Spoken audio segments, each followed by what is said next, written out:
Today's job is all about mooring straps and the difficulties we've been having with regard to shackles, thimbles being the main cause of concern, and also the actual straps that we're using. So I'll continue this as I go along. I need to show this at the moment. This is a wire I put on, and you can see it's broken there, but also I've just pulled it so I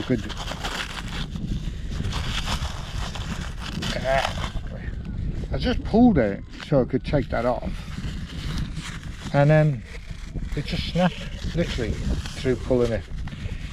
This is recommended for actually wiring shackles up underwater as well, so just be careful. It's obviously what you buy, you know, is not always what it says it is. I think there's a call here to start looking at some of the people selling stuff.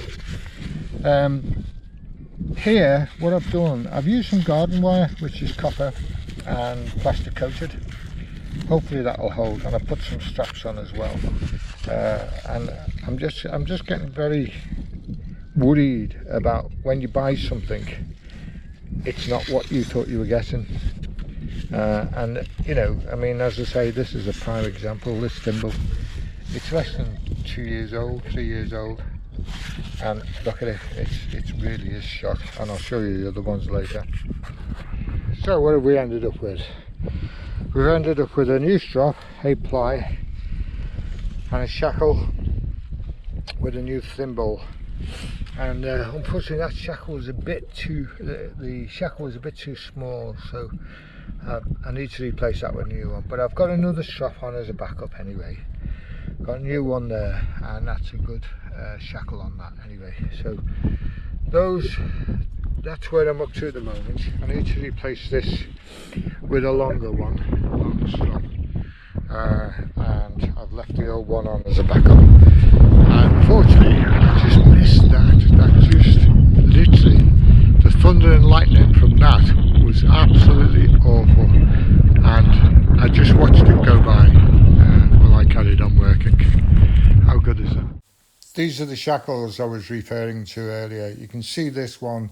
This one was actually on mine, and it squashed. The strap pulled so tight that it squashed it, but it shattered and it started to cut through the strap itself.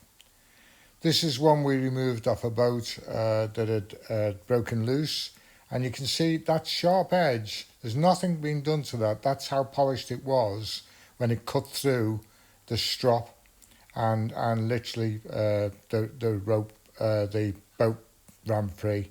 So you can see how difficult all these things are, trying to make sure that you can keep an eye on them, because when we look at the straps, the shackles look fine, but it's only when you actually start to unpick it from the rope that you see how sharp the edges are, and that's what we've now decided to do.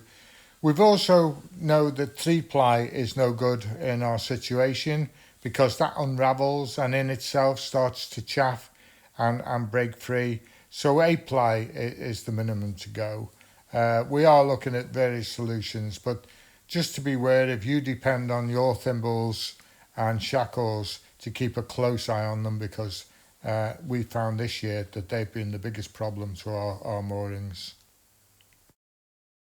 Due to inquiries, I've added how we lay our moorings on the D, and this is a diagram showing how we use the ground chain, and then a lighter chain and a mooring pennant. And these are the calculations that were carefully worked out by a previous captain within D Sailing Club, and these apply for the D estuary where we found they work perfectly.